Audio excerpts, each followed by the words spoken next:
আল্লাহ যদি প্রশ্ন করে ময়দানে মাশরে, ওরে আমার বান্দা বান্দি রে, আমি আল্লাহ তোদেরকে দুটো হাত দিয়েছিলাম, এই হাত দিয়ে আমার জমিনের উপরে কি করেছি বল, এই হাত দিয়ে তোরা কি করেছি বল, বলেন তো আজকে আমি আপনি কি জবাব দিতে পারবো? এই হাত দিয়ে কি আল্লাহ দিনের জন্য কাজ করেছি? হাত তো আল্লাহ দিয়েছে গরিব দুঃখীকে সেবা করার জন্য, হাত তো আল্লাহ দিয়েছে মা বাপের সেবা করার জন্য, হাত তো আল্লাহ দিয়েছে হালাল ইনকাম করার জন্য, হাত তো আল্লাহ দিয়েছে আল্লাহর ঘরকে তৈরি করার জন্য, মসজিদ মাদ্রাসাকে বানাবার জন্য। এই হাত আল্লাহ পাক দিয়েছে এতিম গরিব বিধবাদের উপরে কোন জালিম যদি জুলুম করে, এই হাত দিয়ে তাদের বিরুদ্ধে লড়াই করার জন্য আল্লাহ পাক তুই হাত দিয়েছে। সাহাবা হুজুররা লড়াই করেছে গরিবের পক্ষে দাঁড়িয়ে, সাহাবা হুজুররা লড়াই করেছে এতিমের পক্ষে দাঁড়িয়ে, সাহাবা হুজুররা লড়াই করেছে মুসলিমের পক্ষে দাঁড়িয়ে, সাহাবা হুজুররা লড়াই করেছে অসহায় দুঃখীদের পক্ষে দাঁড়িয়ে। এ যুবকেরা, তরুণেরা, বাপেরা, কিয়ামতের দিনে আল্লাহ যদি জিজ্ঞাসা করে, ওরে আমার বান্দা বান্দি রে, আমি আল্লাহ হাত দিয়েছিলাম, এই হাত দিয়ে তোরা আমি আল্লাহ আমার কাছে চাইবি, এই হাত দিয়ে তোদের যখন দোয়া লাগবে আমি আল্লাহ আমার কাছে চাইবি, এই হাত দিয়ে তোরা আমি আল্লাহ আমার দ্বীনের পক্ষে থাকবি, আমি আল্লাহ হাত দিয়েছি, এই হাত দিয়ে তোদের উচিত ইনসাফের ঝান্ডাকে তোলা, ন্যায়ের ঝান্ডাকে তোলা, মানবতার ঝান্ডাকে তোলা। তা না করে বান্দা তোরা এই হাত দিয়ে যারা ইসলামের দুশমন, গরিবদের দুশমন, মানবতার দুশমন, সমাজ বিরোধী, চোর ডাকাত খুনি চরিত্রহীন জালিম, তাদের ঝান্ডা ধরে কেন ঘুরিয়েছিলি বল? আজকে দিনে আমি আল্লাহ আমার কাছে জবাবটা দে। জবাব কি দেবেন? আছে এ ভাঙনের মানুষেরা, ও সুলতান আজগার আলী হুজুর এলাকার মানুষেরা, ও দাদা পীরের সিলসিলা অনুসারী অনুগামীরা, বাবারা মন দিয়ে শুনে রেখে দেন, আল্লাহ যে নিঃশ্বাস চালাচ্ছে কাল চলে যেতে হবে।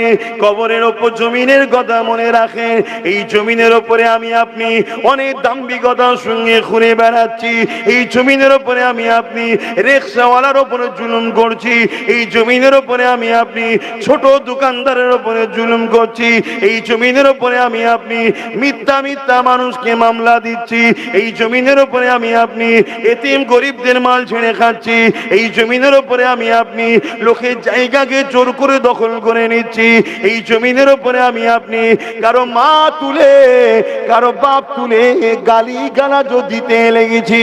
মনে রেখে দিও কিয়ামতের দিনে আল্লাহ তোমার জবানে যখন হিসাবটা নেবে, ওরে আমার বান্দা বান্দি রে, আমি আল্লাহ জবানে কথা দিয়েছিলাম, এই কথাতে তুই সত্য কথা বললি না, এই কথাতে তুই নাই কথা বললি না, এই জবান দিয়েছি আমি আল্লাহ, আমাকে ডাকবি, একে অপরের সঙ্গে কথা বলবি, এই জবান দিয়েছি আমি আল্লাহ, নোংরা কথা বলবি না।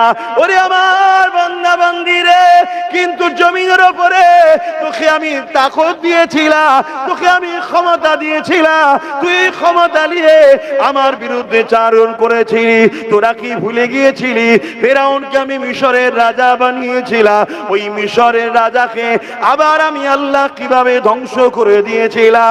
তোরা কি ভুলে গিয়েছিলি আমি আল্লাহ নমরুদকে রাজত্ব দিয়েছিলাম, ওই নমরুদকে আমি আল্লাহ আবার কিভাবে ধ্বংস করে দিয়েছিলাম? তোরা কি ভুলে গিয়েছিলি চিঙ্গিস খানের নাম শুনলে দুনিয়া পুরো আতঙ্কে রাখতো, ওই চিঙ্গিস খানকে আমি আল্লাহ কিভাবে মেরেছিলাম? তোরা কি ভুলে গিয়েছিলি সামান্য সামান্য ক্ষমতা পেয়ে আমি আল্লাহ আমার জমিনের উপরে ফিতনা করেছি, আমি আল্লাহ আমার জমিনের উপরে আমার বান্দা বান্দির উপরে জুলুম করেছি।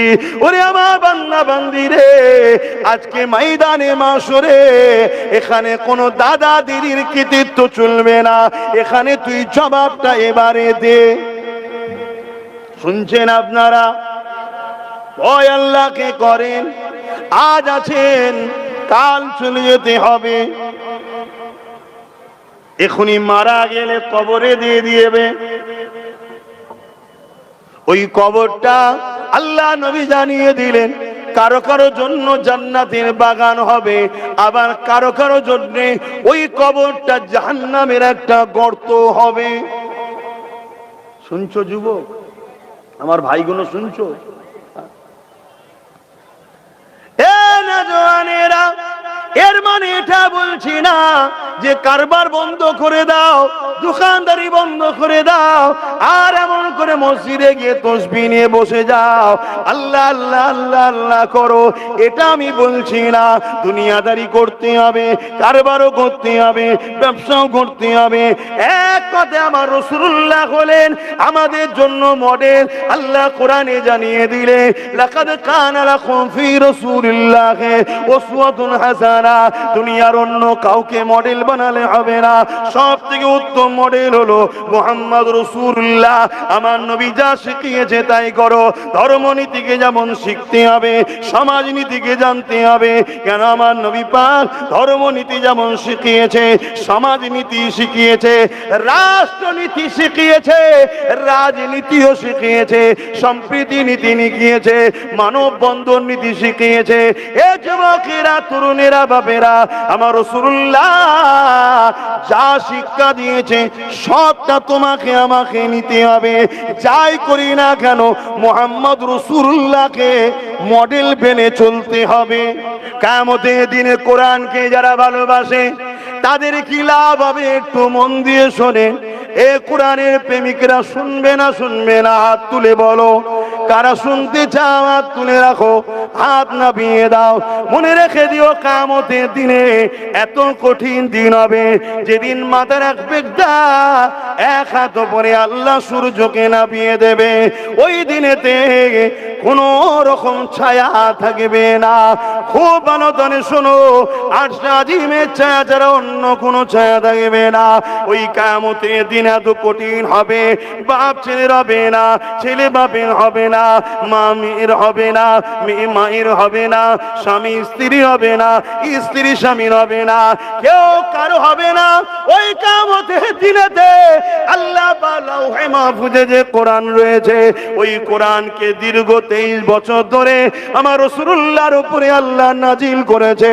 ওই কোরআনকে আল্লাহ এমন করে সুন্দর করে সাজিয়ে দেবে, ওই কোরআন আল্লাহ পাকে আরশ আজিমের নিচেতে আল্লাহর কুদরতি ক্ষমতাতে হাঁটাহাঁটি করতে থাকবে। শুনছো তো নাকি? শুনছো? প্যান্ট শার্ট পরা, মাথায় টুপি নেই, দাড়ি চাচা, ভুল করেছো, নামাজ কাজা করেছো, টিভি দেখেছো, গান শুনেছো, ফাংশনে গেছো, যাত্রায় গেছো, এই তোরা কাফের নয়, গুনাহগার। গুনার মাপ আছে, কিন্তু কোরআনের দুশমন ও তার সাথ দিলে ঈমান চলে যায়, তার মাপ নাই। তার আগে প্রথম শুনে নাও, আল্লাহর কোরআনে যারা বিরোধী করে তারা স্বয়ং আল্লাহর বিরোধী করলো। কেন? কোরআন কোনো কিতাব নয়, কোরআন কোনো বই নয়, কোরআন হলো কালামুল্লাহ, আল্লাহ পাকের কথা।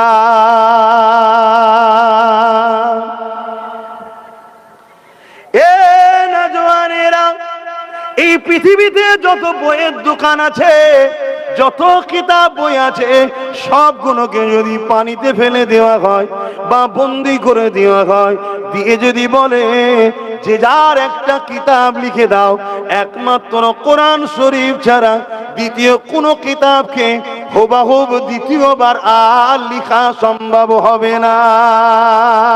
কেন? কয়েক কোটি হাফেজে কোরআন আছে, কয়েক কোটি উলামা রয়েছে। হাফেজে কোরআন বলতে থাকবে, উলামা লিখতে থাকবে, হুবহুব বাবা সেই বন্দি কোরআনকে বার করে দিয়ে, লাইব্রেরি থেকে বার করিয়ে দিয়ে আবার মিলিয়ে দেখে নাও, হুবহুব হয়ে যাবে। এটাই হলো কোরআনের একটা বড় মুজিজা। আমার আল্লাহ পাক কোরআনকে মানুষের সিনাতে হেফাজতের জন্য মুখস্থ করার ক্ষমতা দিয়েছে। পৃথিবীতে কোরআন ছাড়া অন্য কিতাবকে কেউ মুখস্থ করে রাখতে পারে না।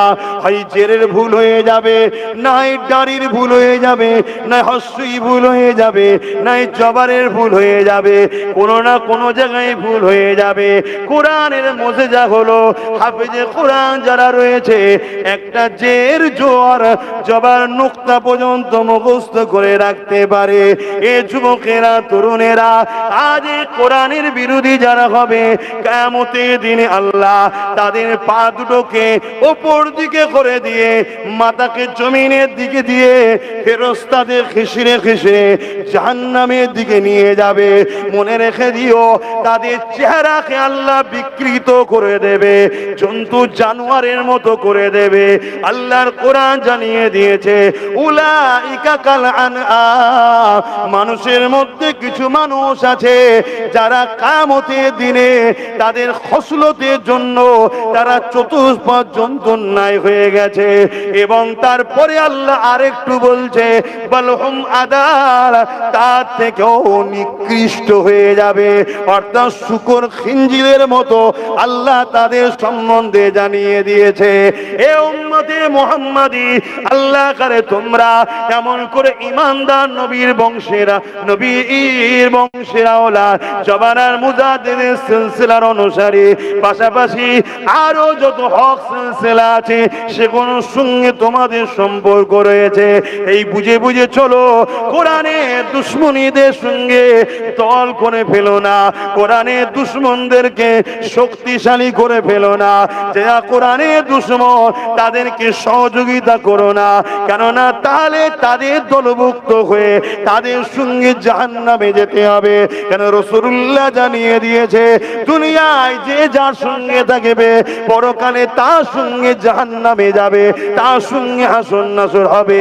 এ যুবকেরা তরুণেরা এবারে চলে আসেন কোরআনের প্রেমিকদের জন্য। আমার আল্লাহ পাক কি ঘোষণা দিয়ে দিয়েছে, আমার রাসূলুল্লাহকে জানিয়ে দিয়েছে কিয়ামতের দিনে ওই কোরআনকে যখন সুন্দর করে আল্লাহ সাজিয়ে দেবে আর সাজিমের নিচে ঘোরাঘুরি করতে লাগবে, আমার আল্লাহ পাক বলতে লাগবে আমার কালামুল্লাহ তুমি কি আমার কাছে কিছু আজকে আশা করো? ওই সময় কোরআনের জবান আল্লাহ খুলে দেবে, কালামে হক বলতে লাগবে ও রব্বি আল্লাহ পাক দুনিয়া জমিনে যারা আমাকে মহব্বত করেছে, আমাকে পিয়ার করেছে, আমাকে সিনায় লাগিয়েছে, আমাকে আদর করে চুমা দিয়েছে, আমাকে তাজিমে মাথায় তুলেছে, আমাকে চোখে মুখে লাগিয়েছে, আল্লাহ আমাকে মুখস্থ করেছে, আল্লাহ যারা আমার জন্য লড়েছে, আমার পক্ষে দাঁড়িয়েছে, আমার দুশ্মন যারা ছিল আমার জন্য তাদের বিরুদ্ধে লড়াইও করেছে, আল্লাহ আজকের কঠিন দিনেতে যেদিন ছেলে বাপ মা নয়, বাপ মা ছেলেদের নয়, যেদিন স্বামী স্ত্রী হবে না, স্ত্রী স্বামীর হবে না, এই কঠিন দিনে কোরআন বলতে লাগবে আল্লাহ আজকে দিনেতে আপনার কাছে আমার আরজু যারা আমাকে মহব্বত করেছে তাদেরকে আমি জান্নাতে দেখতে চাই। আরো জোরে বলুন সুবহান। হায়রে বাপেরা, মায়েরা, বোনেরা, এ না জওয়ান তরুণেরা, এই দুনিয়া চিরস্থায়ী নয়, আজ আছেন কাল নাই। কবরকে মনে রাখো, সাবধান হও, প্রতিদিন কবর বলতে লেগেছে। এ দুনিয়ার মানুষেরা আমার উপরে বড় দাম্ভিকতার সঙ্গে ঘুরে বেড়াচ্ছ, আমার কাছে তোমাকে আসতে হবে। আমি কবর একা থাকার জায়গা, আমি কবর অন্ধকারের জায়গা, আমি কবর পোকামাকড়ের জায়গা, এইভাবে কবর দৈনিক আমাদেরকে ঘোষণা করছে।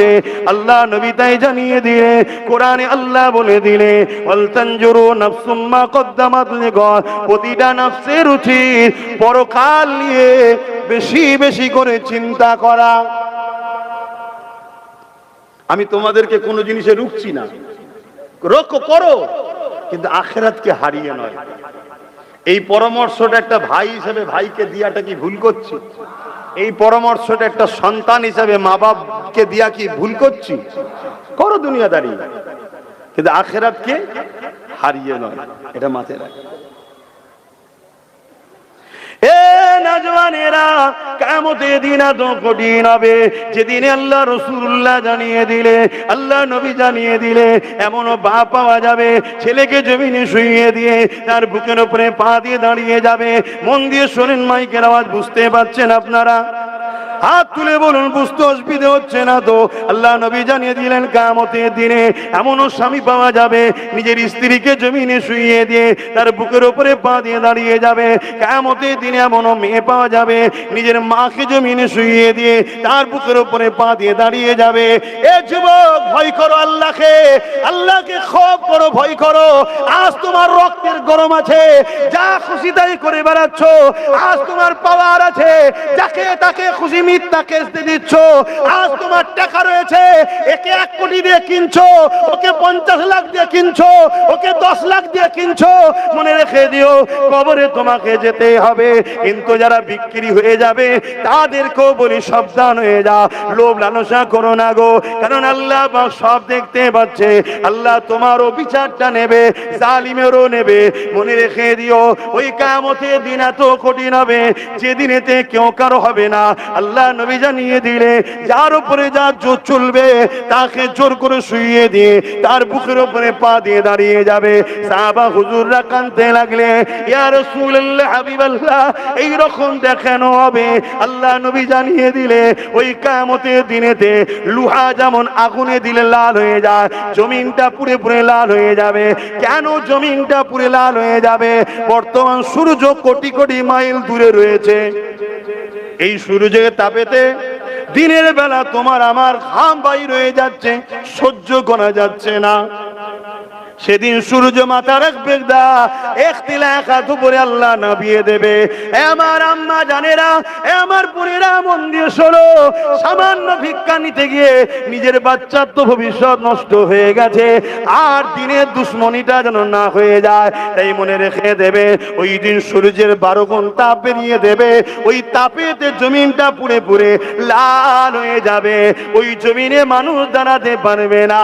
যার উপরে যা জোর চলবে তাকে জোর করে দিয়ে ওই জমিনের উপরে শুইয়ে দিয়ে তার বুকের উপরে মানুষ দাঁড়িয়ে যাবে। এ যুবকেরা, এই তরুণেরা, ওই দিনে তোমার আমার কি দশা হবে? হ্যাঁ, ওই দিনে তুমি যদি কোরআনের পক্ষে দাঁড়াও, রাসূলুল্লাহর পক্ষে দাঁড়াও, দ্বীনের পক্ষে দাঁড়াও, হালকা বয়সে ভুল হয়ে গেছে, আল্লাহ পাকের কাছে ক্ষমা চেয়েছো, মাফ করে দেবে। কিন্তু দ্বীনের দুশ্মনী করো না, কোরআনের দুশ্মনী করো না, রাসূলুল্লাহর দুশ্মনী করো না। মনে রেখে দিও ওই কিয়ামতের দিনেতে আমার আল্লাহ, তিনি রহমান রহিম, নবী পাকের শাফাতের বিনিময়ে তোমাকে নাজাতের দরজা খুলে দেবে। আরো জোরে বলুন সুবহান। এখন আমি শেষ কথা বলবো। মসজিদ কার ঘর? একটু আওয়াজ দিয়ে বলবেন। মাদ্রাসা কার ঘর? এই মসজিদে যে দুশ্মন হবে সে আপনার বন্ধু কি হতে পারে? এই মাদ্রাসার যে দুশ্মন হবে সে আপনার কি বন্ধু আপন হতে পারে? এ যুবকেরা, আজ প্যালেস্তাইনবাসীরা মসজিদ আকসাকে বাঁচাবার জন্য তারা তাদের মা বাপ, পরিবার, সন্তান, জানমাল সব কুরবান করে দিয়েছে, কিন্তু মসজিদ আকসাকে জালিমদের হাতে ছেড়ে দেয়নি গো।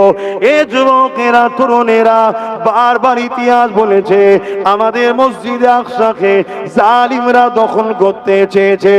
এমন করে তুরস্ক জমিনে একটা মসজিদ রয়েছে, যে মসজিদটার নাম হলো আয়া সুফিয়া। ওই মসজিদ কো বারবার জালিমরা দখল করেছে। কখন দখল করেছে? যখন মুনাফিকরা জালিমদের সাথ দিয়েছে। কিন্তু এই মসজিদকে আমরা বারবার ফিরিয়ে নিয়েছে। আজ আমি ভারত ও বাংলার মুসলমানকে জিজ্ঞাসা করে, আজকে কেউ রাজনীতির নামে মানুষের রুজি রুটি, দেশের সার্বভৌমত্ব, দেশের বিকাশের কথা না ভেবে, দেশের নাগরিকের নিরাপদের কথা না ভেবে, দেশের উন্নতির কথা না ভেবে কেউ যদি আমার মসজিদ, মাদ্রাসা, কবরস্থান, ঈদগাহকে মিটিয়ে দিবার কথা ভাবে, তার বিরুদ্ধে আমাদের লড়াই করা দরকার আছে না? না